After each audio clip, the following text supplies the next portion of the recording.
दोस्तों, आज जो कहानी हम आपको सुनाने जा रहे हैं, ये कहानी आपको अंदर तक झकझोर के रख देगी। एक बुजुर्ग दंपति जिनकी उम्र 75 साल को क्रॉस हो रही थी, वो ये सोचते हैं, ये विचार बनाते हैं आपस में कि हमारी शादी की सालगिरह नजदीक आ रही है, तो क्यों ना अब की बार के सालगिरह को हम यादगार बना दें।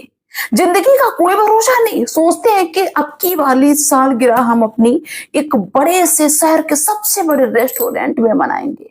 दोस्तों, इसी विचार से ये बुजुर्ग दंपति शहर के सबसे बड़े रेस्टोरेंट में जाते हैं अपनी सालगिरह को मनाने के लिए। लेकिन वहां पे इनके साथ में ऐसा क्या हो जाता है जिसको देख के बुजुर्ग दंपति बहुत रोते हैं, बहुत परेशान होते हैं।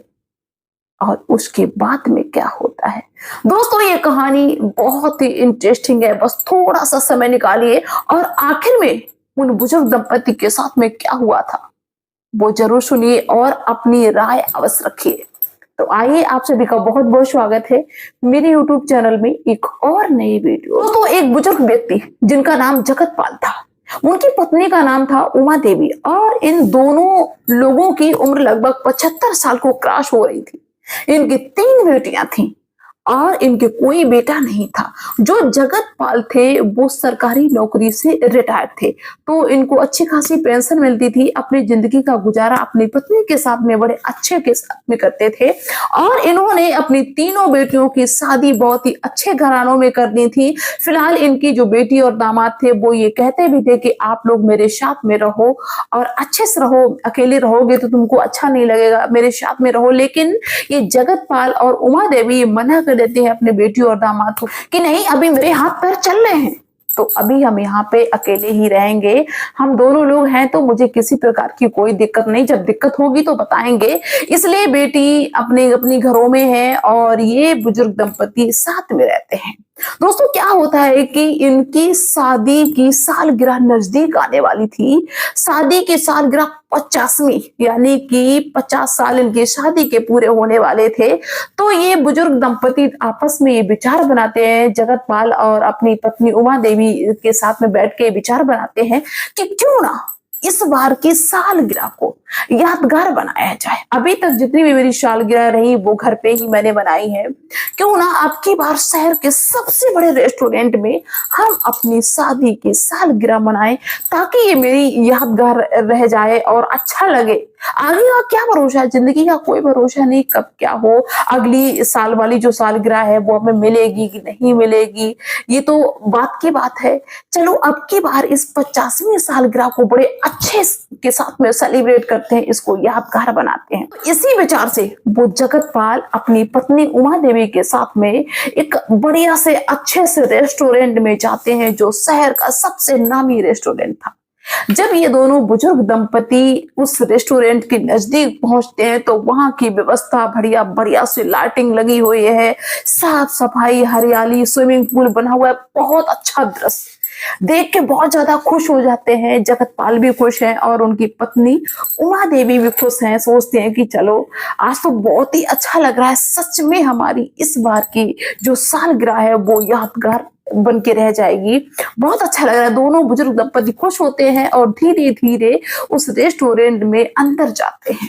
दोस्तों, जब वो अंदर जाते हैं तो उनके मन में तो बहुत सारे सपने कि ऐसे बैठेंगे, ऐसे सालगिरह अपनी मनाएंगे, ऐसे बातें करेंगे, ये खाएंगे, वो पिएंगे, एंजॉय करेंगे। लेकिन उनको ऐसा कुछ भी नहीं मालूम था कि यहाँ पे मेरे साथ में क्या होगा। जब वो बुजुर्ग दंपति उस रेस्टोरेंट में अंदर जाते हैं तो वहां पे जितने भी लोग होते हैं वो सब इनको देख के ठहाका मारने लगते हैं।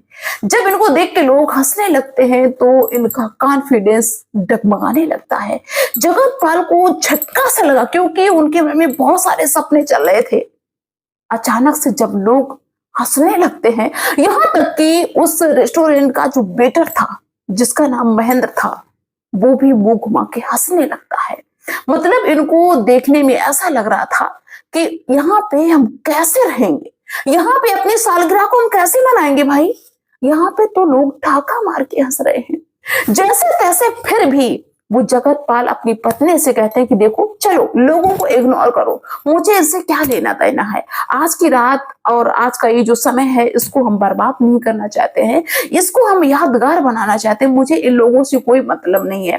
वो जगतपाल अपनी पत्नी को समझाते हुए आगे बढ़ते हैं और वहां का जो वेटर था उनसे कहते हैं कि भाई मुझे यहाँ पे एक बढ़िया सी चेयर दो बैठने के लिए, कम से कम हम दोनों पति पत्नी यहाँ पे बैठे। तो और बताया कि हम यहाँ पे अपनी मतलब सालगिरह को मनाने आए हैं, अच्छे से इस सालगिरह को यादगार बनाना चाहते हैं।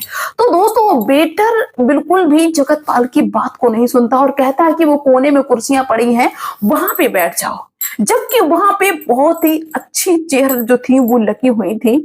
तो ये जगतपाल कहते हैं कि यहाँ पे मुझे बैठने दो, हम कोने में क्यों बैठने जाएं। लेकिन वेटर कहता है कि वो सारी कुर्सियां जो है, सारी जो चेयर हैं, वो सारी की सारी बुक है, वो अच्छे लोगों की है। तो जगतपाल को ये बात बहुत ज्यादा खराब लगी। जगतपाल ये कहते हैं कि भाई पैसा हम भी देंगे, इस तरह की बात क्यों करते हो। लेकिन वेटर ने एक बात भी नहीं सुनी। जब वेटर का ये रूप देखा, ये व्यवहार देखा, तो उमा देवी बहुत ज्यादा हैरान होते हैं और अपने पति से कहते हैं कि कहाँ आप भी रेस्टोरेंट के चक्कर में पड़ गए, इससे अच्छा है कि हम अपने घर पे ही अपनी सालगिरह को मना लेते। लेकिन जगतपाल उसको समझाती कोई बात नहीं। दोस्तों कोने में जो कुर्सियां पड़ी हुई थी सबसे रद्दी क्वालिटी की, उस पे ही वो दोनों पति पत्नी बैठ जाते हैं और दूर से देखते हैं कि लोग मजाक तो बना ही रहे, लेकिन फिर भी वो लोगों को इग्नोर करते हैं।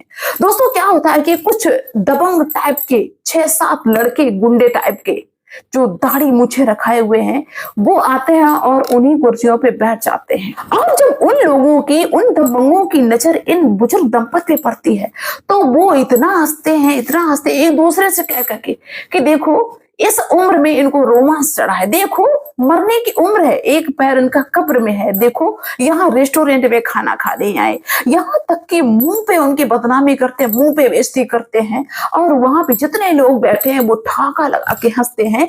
कोई ये नहीं बोलता है कि भाई इनके लिए ऐसा क्यों बोल रहे हो। यहाँ तक कि जो वेटर था वो भी ऐसा व्यवहार करता है महेंद्र कि जगतपाल को अब देखा नहीं जा रहा। एक से बढ़ के एक डायलॉग मार रहे हैं कि देखो इनको घर में बैठना चाहिए था, बुढ़ापे में मर रहे हैं यहाँ पे। एक दूसरे से ऐसा व्यंग उड़ाते हैं एक दूसरे से कह के कि बुजुर्ग दंपति का वहां पे बैठना मुश्किल हो रहा था। फिर भी वो अपने आप को संभालते हुए वेटर से कहते हैं कि जो हम आपसे मंगाना चाहते हैं, जो हम ऑर्डर कर रहे हैं वो चीज लाओ। तो वेटर कहता है कि अरे आप बैठो, यहाँ पे वीआईपी लोग आए हुए हैं, पहले मुझे उनका ऑर्डर देखने दो। दोस्तों वो कॉपी पेन लेके खड़ा हो जाता है, जो दबंग आए हुए थे कि बताओ भाई तुमको क्या लेना है, क्या लेके आए। तो वो जो मंगाते हैं वो फटाफट वेटर लाता है और इन बुजुर्ग दंपति को बैठे बैठे 2 घंटे का समय बीत गया। दोस्तों ये बहुत ज्यादा निराश हो रहे थे, कहीं ना कहीं इनको ये लग रहा था कि शायद है कि बूढ़े होने के बाद में सारी जिंदगी, मतलब जो भी चीजें होती, खुशियां होती, वो सारी खत्म हो चुकी होती है। हम लोगों के लिए कोई चीज नहीं होती है, हम लोग अपनी मतलब इच्छा से, अपनी खुशी से कुछ भी नहीं कर सकते। देखो मेरे साथ में कैसा व्यवहार हो रहा है। वेटर भी यहाँ पे ऐसा है कि वो भी इन लोगों के जैसा है, वो भी ऐसा व्यवहार कर रहा है। उसको ऐसा नहीं करना चाहिए, उसको तो बस ये है कि मुझे पैसे से मतलब है और यहाँ पे जो भी आए उसका रिस्पेक्ट करना चाहिए। लेकिन ये बिल्कुल भी मेरी तरफ ध्यान नहीं दे रहा है, ये कैसा इंसान है। यहाँ तक कि दोनों पति पत्नी की आंखों में आंसू आ जाते हैं। वो सोचते हैं कि हम तो इसको यादगार बनाना चाहते थे, लेकिन ये यादगार कैसी, ये क्या हो रहा है मेरे साथ में। लोग मेरा मजाक भी उड़ा रहे हैं, सराहका लगा के हंस रहे हैं। दोस्तों दोनों पति पत्नी आंखों में आंसू लिए सोचते हैं कि अब हम यहाँ से जाएंगे। उठने ही वाले थे तभी अचानक एक आवाज बड़ी तेजी के साथ में उस रेस्टोरेंट में गूंज जाती है, तुमको किसने अधिकार दिया है इनका मजाक बनाने का? तुम होते कौन हो इनके बारे में बोलने वाले? तुम मुझे बताओ तुम हो क्या? दोस्तों जब ये आवाज बहुत तेज तराक गूंजती है तो सभी लोग उस तरफ देखने लगते हैं जिधर से ये आवाज आई कि आखिर में बोला कौन। तो वो जो दबंग थे वो बड़ी उदंडता के साथ में कहते हैं कि अरे तू कौन है, तू कौन है इनका, तू क्या इनका लगता है? हम खूब मजाक बनाएंगे, तू इनका क्या लगता है? इनको इस उम्र में यहाँ रेस्टोरेंट सुहारा, ये घर पे बैठना चाहिए, मरने को बैठे हैं, रेस्टोरेंट में आए हैं। अब बुजुर्ग दंपति से बोला नहीं है, लेकिन बुजुर्ग दंपति भी देख रहे हैं कि भाई बोला कौन है। उनको ऐसा लगे कि जैसे उनको बहुत बड़ी तसल्ली मिल गई। तो दोस्तों जो बोल रहा था वो भी एक हट्टा कट्टा 30 साल का नौजवान था। वो उन दबंगों पे टूट पड़ता और कहता है कि तुम्हारी हिम्मत कैसे हुई इनके बारे में गलत बोलने की। यहाँ तक कि उस नौजवान ने उस वेटर को भी इतना खींचा कि वेटर के मुंह से आवाज नहीं निकल रही है। वो नौजवान युवक कह रहा है कि हम बहुत देर से देख रहे हैं, यहाँ पे सारे के सारे मर्द और महिलाएं जो भी है सब तमाशा देख रहे हैं बुजुर्ग का। ये बेचारे यहाँ पे आए हैं खाने पीने, इनको अधिकार नहीं है क्या? उस वेटर से कहा कि अगर यहाँ पे बुजुर्ग नहीं आ सकते हैं तो बाहर बोर्ड लगा दो। दोस्तों जब इतनी तीखी तीखी वो बातें बोलता है तो वो दबंग कहते हैं कि ये जो बुजुर्ग हैं ये तेरे क्या लगते हैं? तो वो नौजवान लड़का कहता है कि मैं इनका बेटा हूं, ये मेरे माता पिता हैं। दोस्तों जब इतनी बात सुनी तो वहां पे सभी लोग एकदम चौंक जाते, हैरान रह जाते कि शायद इनका बेटा हो, लेकिन बेटा तो उनका नहीं था। लेकिन उस नौजवान ने कहा कि मैं इनका बेटा हूं, ये मेरे माता पिता हैं।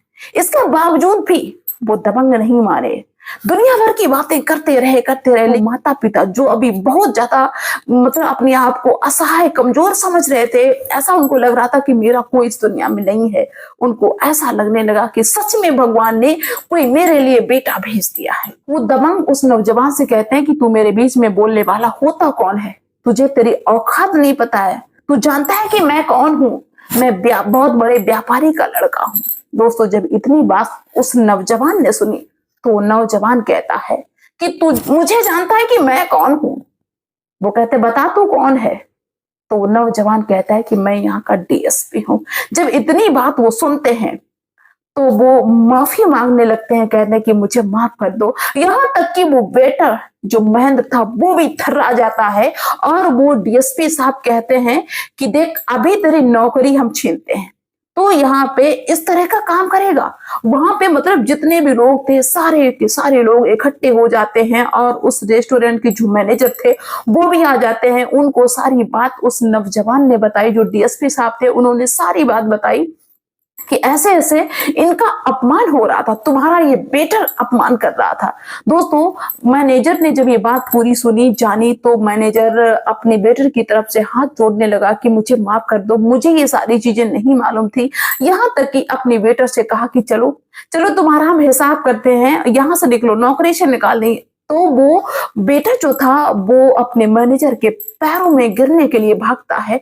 तो मैनेजर कहते हैं कि अगर तुझे पैरों में पड़ना है तो ये बुजुर्ग दंपति है जो माँ बाप के समान है, इनके पैरों में पड़, मेरे पैरों में पड़ने की कोई जरूरत नहीं है। इस तरह की गलती तूने कैसे कर दी? और वो भी मैनेजर भी उस बूढ़े दंपति से माफी मांगते हैं, लेकिन फिर भी वहां के व्यवहार से वो बुजुर्ग दंपति इतने ज्यादा परेशान हो चुके थे, वो बस यही कहते कि नहीं अब मुझे जाने दो, अपनी जो मेरी सालगिरह है वो घर पे मना लेंगे, हम यहाँ पे एक मिनट भी रुकना नहीं चाहते। और दोस्तों जो डीएसपी साहब थे उनको ये बुजुर्ग दंपति बार बार आशीर्वाद देते हैं, कहते कि बेटा भगवान ने मुझे बेटा तो नहीं दिया, लेकिन आज मुझे लग रहा है कि भगवान ने मुझे बेटा दिया है, ये मेरा ही बेटा है। आज मुझे बेटे की कमी ऐसा लगता है कि पूरी हो गई, मेरा बेटा है। तो दोस्तों वहां पे ऐसा माहौल हो जाता है कि जितने भी वो जो हंस रहे थे, तमाशा देख रहे थे, उन सबके मुंह बंद हो जाते हैं और बेटर भी पैरों पे गिर जाता है और बुजुर्ग दंपति को भी सम्मान वहां पे मिल जाता है। यहाँ तक कि वो कह रहे हैं कि मुझे घर जाने दो, लेकिन सभी लोगों ने बहुत कहा, डीएसपी साहब ने उनकी बहुत अच्छे से सालगिरह मनाई और इतने अच्छे तरीके से कि वो सालगिरह उनके लिए एक यादगार सच में बन गई।